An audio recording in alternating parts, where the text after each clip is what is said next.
Hello and thank you for joining us on Zambia Today. I'm your host, Faith Katai. Zambia will join the international community in commemorating World Environment Day on 5th June 2026 under a local theme accelerating Zambia's climate action for green growth and sustainability. And so on the program today, we are focusing on the 2026 World Environment Day. And to tell us more about this day, my guest in the studio is Ms. Manyando Kanyata, Acting Assistant Director of Environment Management in the Ministry of Green Economy and Environment. To begin with, let's look at the significance of this World Environment Day. What is the significance? Why should we commemorate this day, especially for Zambia? Before I go into the discussion of what is the significance of a day, I think allow me on behalf of the Permanent Secretary of the Ministry of Green Economy and Environment, Dr. Daud Shivamba,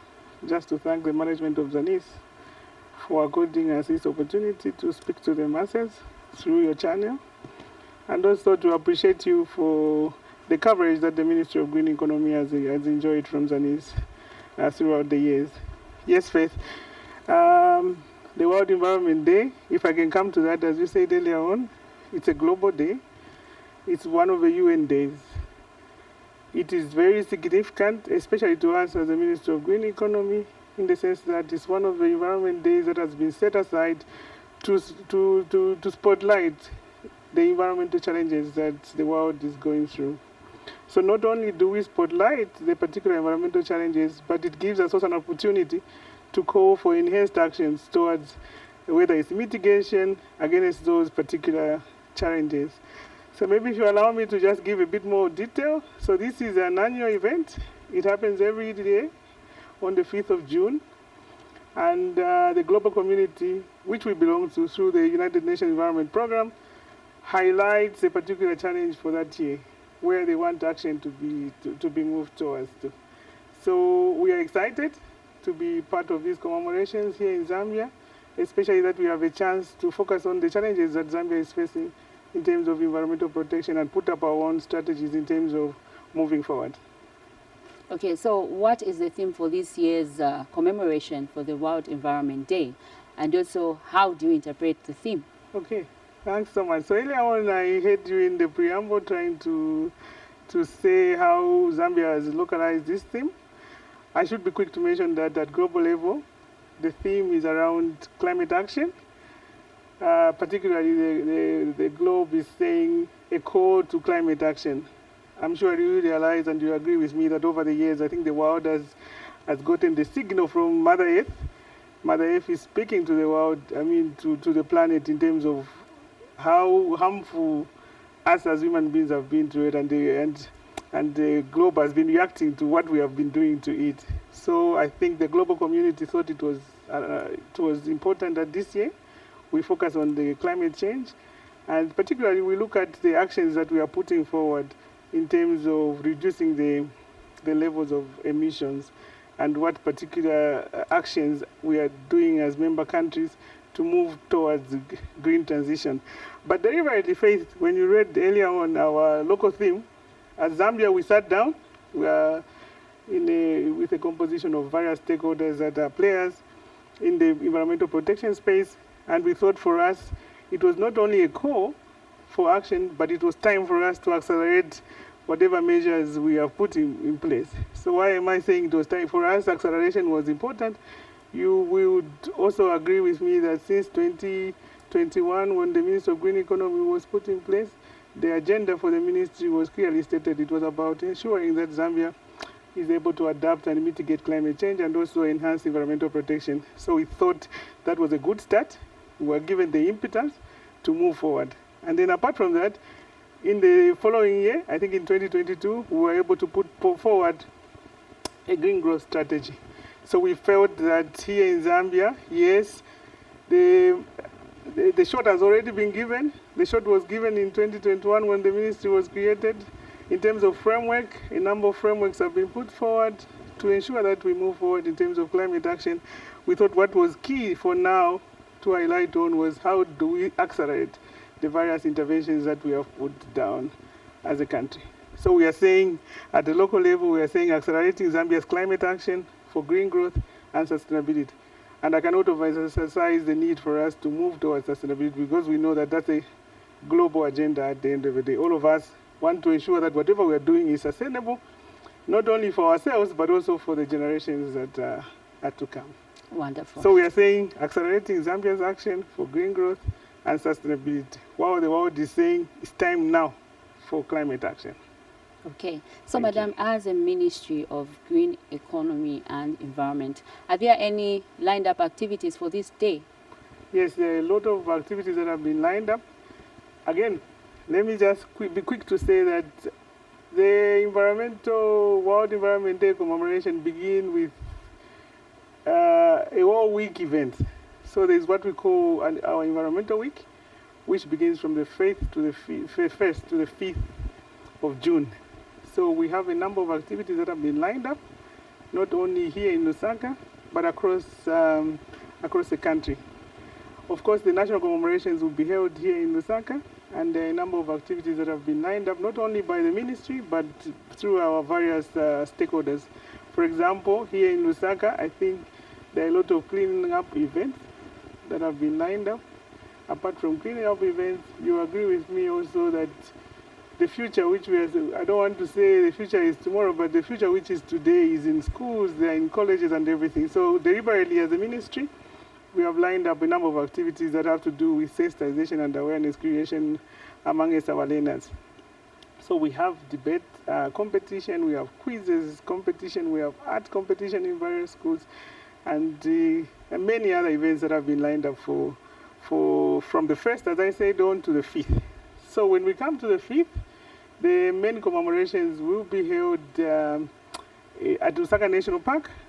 And again, deliberately, the choice of the venue for the national commemoration, we know that climate change has its own impact on wildlife resources. And they are also, grappling with how to mitigate and adapt to the various changes that have happened to the ecosystems around our national parks. So deliberately, as Zambia, we thought the Lusaka National Park would be the appropriate venue for us to spotlight the light on climate change effects, also on wildlife resources. Wildlife resources, which we know very well, are very key in terms of our tourism. You cannot separate our wildlife resources to our tourism. So for the national commemorations, we are at Lusaka National Park on Friday, that is the 5th of June. And there are also a number of activities have lined up.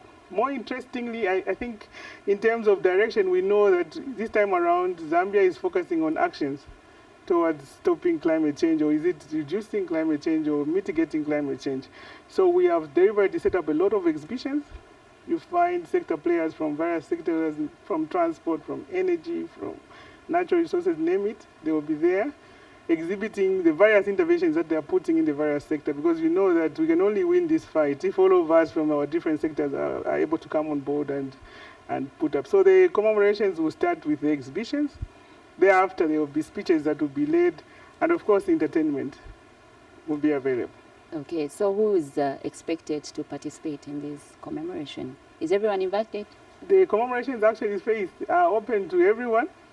Of course, the guest of honor will be the Permanent Secretary of the Ministry of Green Economy and Environment, Dr. Daud Shivamba, but also our cooperating partners from the UN family will be there, and also other various players around the environmental sectors will also be around to try to demonstrate some of the actions that Zambia has put forward.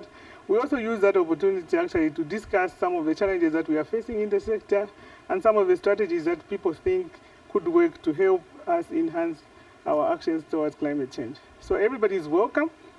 It will be an exciting day. I should promise people that to be full of entertainment, but most importantly, full of knowledge, so that we could be able to action ourselves to make sure that we participate in the fight against environmental degradation. Okay, so you talked about exhibitors. There will be some people who will be exhibiting some things. What sort of things are going to be exhibited? So as I said earlier on, we are expecting exhibitions from various sectors.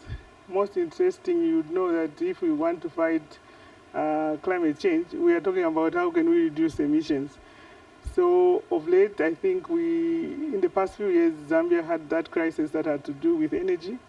And as a ministry, you know that we are championing clean energy and sustainable energy. So there will be a number of exhibitions around energy. Again, another interesting sector that we are expecting to be there and is a sector that has to do with transport. You know that transport is one of the sources of emissions. And if we are fighting climate change, we cannot fight climate change without bringing our colleagues in the transport sector. So there are a lot of exhibitions in terms of what are the innovations around the sustainable transport, how can the transport sector reduce on emissions. I know that in the past years where we have done exhibitions at the ministry, we have been able to showcase electric vehicles. I know that there are innovations around the country that have moved even to electric cars, electric motorbikes, electric bicycles and all that. So we're expecting partners from all those sectors. Most importantly, we're expecting partners from the conservation space. Those that are in wildlife conservation, those that are in water conservation. What are some of the mechanisms that are put in place to ensure that we are able to adapt to climate change? So everybody, all of us will be there, and we are very confident that the exhibitions that are going to be showcased. Not only that, Faith, I shouldn't forget to say that we also invite schools, the children, both from primary schools, secondary schools, universities, name it, private, public universities, they are all invited. And over the years, actually, they have been there to showcase some of the interventions that they are putting at various levels to be able to showcase. Wonderful. So would we say as a ministry, you are on course with the preparations towards this day? We are ready, Faith. We are excited, and we look forward to all the partners, especially including yourselves, the media, to be able to broadcast some of the information that will be shared through that event. We now go on a short break. Stay tuned. Zani's TV, the People's Channel, is now officially on DSTV. Starting 24th February 2026. Tune in on channel 274 DSTV and channel 29 GoTV. This marks a new chapter in delivering credible, national and people-centered programming to homes across Zambia and beyond. From news and national events to development stories and cultural programs, your channel just got bigger. Stay informed, stay connected, stay with Zani's TV.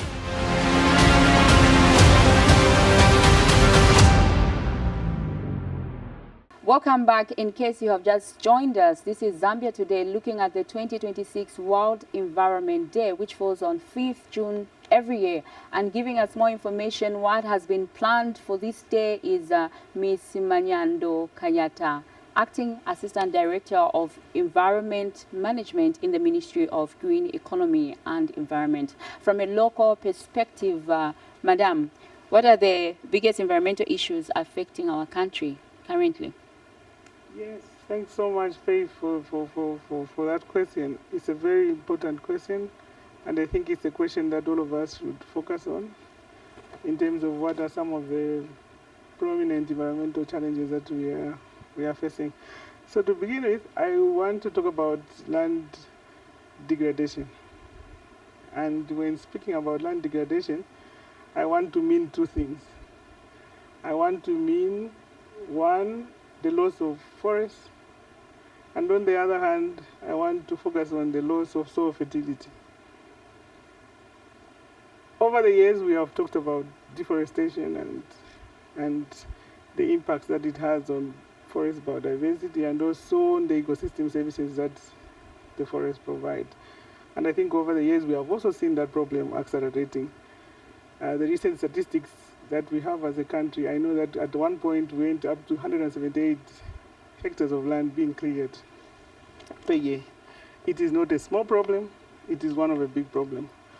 On the other side, I usually want to focus on the other challenge that has to do with the loss of soil fertility. For one reason, you know that most of Zambia is rural, and our communities, most of our people depend on farming. So the more we continue losing soil fertility, it means that we are losing productivity. It's something that we are concerned about as a ministry. The other problem that we are seeing that has grown over the years has to do with the issues of pollution. Pollution, not pollution only of water bodies, but also we are concerned about pollution of the air. We are concerned about pollution of land. We are also concerned about noise pollution, Faith, to interest you. Those are some of the things that we think are emanating as the major challenges.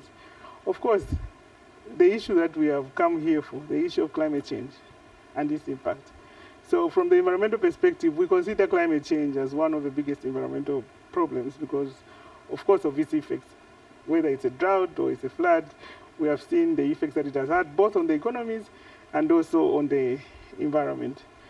And then I shouldn't forget, I think, to talk about the other issues that have to do with the loss of biodiversity, which we speak about as a Minister of Green Economy very dearly. Because we know that when you clear forests, you do not only clear the trees, but you also clear the biodiversity that is existing in that particular forest. So those of us who were born, I don't know when you were born in space, but those of us who were born in the 70s, especially a person like me who was brought up in the Copper Belt, those that were brought up in the Copper Belt would agree with me that our lives and our food systems were very interesting. For example, during rain season, we could not only enjoy the crops that are coming from the agriculture fields, but our homesteads, I remember very well, I was brought up in Karurushi myself, we could be able to get different fruits from the forest. Name it, about mushrooms. So you find that even the diet in terms of the variety, in terms of the food that you're going to eat was. So over the years, again, we have seen a dwindling in terms of biodiversity that we are getting from these various forest reserves. All those speak to the pressure that we are putting on the environment, and I think that should be able to urge all of us to put up our efforts together and see what we can do to protect our environment. Awesome. How is the national environment policy shaping and promoting sustainable environmental practices across different sectors of the economy?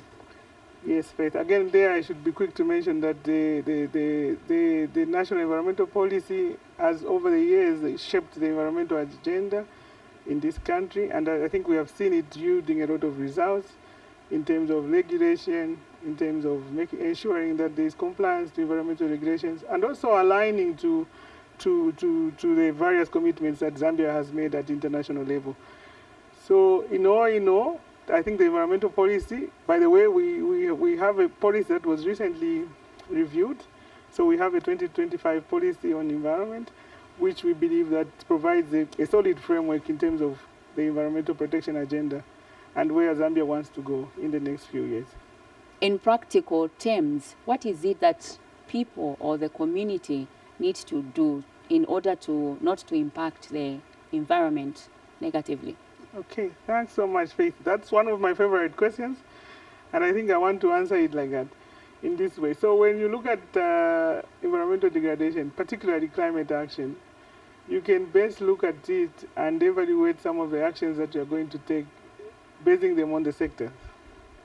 So I think to bring it down home, I would want to state some of the simple actions that one can do in order to mitigate the issue of emissions. Because when we're talking about climate change, we're talking about emissions. So reducing emissions, because it's the emissions that cause the globe to heat up. Yes, so let's think about the first point I would like to bring home is the issue of transport, the transport sector. I think it's common knowledge that most of the emissions, of course, in terms of the quantities, we have a different picture for Zambia, but in terms of the sectors that contribute to climate change, the transportation sector is one of the sectors that contribute to emissions. So how can you reduce emissions at personal level? For example, me as Mayandu, how do I contribute to this? So what do I think? So some of the things that we are seeing Zambia doing, for example, in terms of development and going forward, are things that have to do with establishment of a reliable public transportation system. I'm sure those of us, I mean, if you have been outside this country, our colleagues in Europe, you know that there are very sustainable transportation systems for the public sector, which reduces emissions, because some of those transportation systems, for example, are electric. So you find that it's electricity, and if depending on the source of that electricity, in terms of emission, it is looked at as some of the measures that could reduce. But here in Zambia, for example, what do you do? Strange enough, Faith, there are homes where 3 vehicles come from that home. One vehicle will take the children, the other vehicle will take the wife, and the other vehicle will take the husband. Yes, it's comfortable, it's convenient, but let us think about what we are doing in terms of emissions and what are our contributions. So what can you do? Our colleagues, again in the Europe, sorry, I will be referring to our colleagues in the Europe, they are promoting measures which includes things like cycling, walking. Do you know that, strange enough, some of us, even when you live very near our studios here, you still want to drive. But you can get out of your home and walk to the office. But all of us, we feel it's fashionable for us to. I think those are some of the things that we need to move to be cautious about. So even when you do something, you need to ask yourself, how much contribution am I making in terms of emissions? Can I do better? What can I do to reduce the amount of, I think that being cautious will help us in terms of moving forward. That has to do with transport. So let's move now, when I move to energy. How do we use energy? Strange enough, I know that our electricity company has done a good job in terms of promoting of LD bulbs, and all of us are using energy-saving bulbs in most cases, but we are not good enough, Faith. Why am I saying we're not doing very well? You find that the way we're using electricity, for example, you switch on your geyser in the morning, you don't care how long that geyser is on, your lights are on. Those small things, if all of us could begin to be cautious about such things. So you switch the power, you switch off the power that you're not using. Is it possible that we transition our cooking, for example, instead of you using electricity for cooking, is it possible that you can use gas? Is it possible that you can move other alternatives that are there? Or are you still using charcoal? That's something that we should be guilty about, because you know that the more you continue using charcoal, the more trees are going down. Are you able to use other alternatives to charcoal? Because there are other mechanisms that have been put in place. For example, we have pallets, we have sustainable charcoal, other things that one can use. So it is those small contributions. If each one of us could be able to look at those small things that we do and our lifestyle, that would be able to move forward. The third thing that I want all of us to be conscious about is the things that we buy and how we use them. For example, again, I'll give a very simple example. Most of us still think it's fashionable for you to buy water in a bottle, drink it, and throw it away. Strange enough, even institutions, I hope one day we'll have a chance to come and check how you're doing with water and refreshment here as an is. You find that we have bottles and we'll drink it and destroy it. Can't we think that it's easy if we had a water dispenser, which can we fill every day? That way, we are reducing what we are throwing into the environment. Instead of us even moving further to talk about recycling, but just by you being able to use water in the dispenser, you're going to reduce the amount of bottles that are going to go into the environment. So, I think those are some of the things that we should think about. In terms of food, what kind of food do you eat? Is it possible that we can tweak our diets instead of them being meat-based diet? Because we know that animal production, for example, has a lot of emissions that it goes with. If we had a vegetable diet, those are some of the simple things that we can think about, and I think those are the things that we are thinking about ourselves to say, is it possible that we look out to? Then the other important thing is the protection of natural places. I don't want to say protection of forests, but I want to say natural places. So various ecosystems, whether it's wetland, whether it's forest ecosystems, is you at individual level, are you able to be the voice to ensure that those natural places are protected? Are we able to stand for the forest?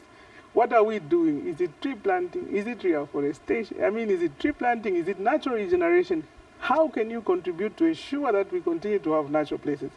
Faith, if you have gone outside this country, you appreciate that some of the endowments that we have that are precious and only unique to Zambia are the natural places.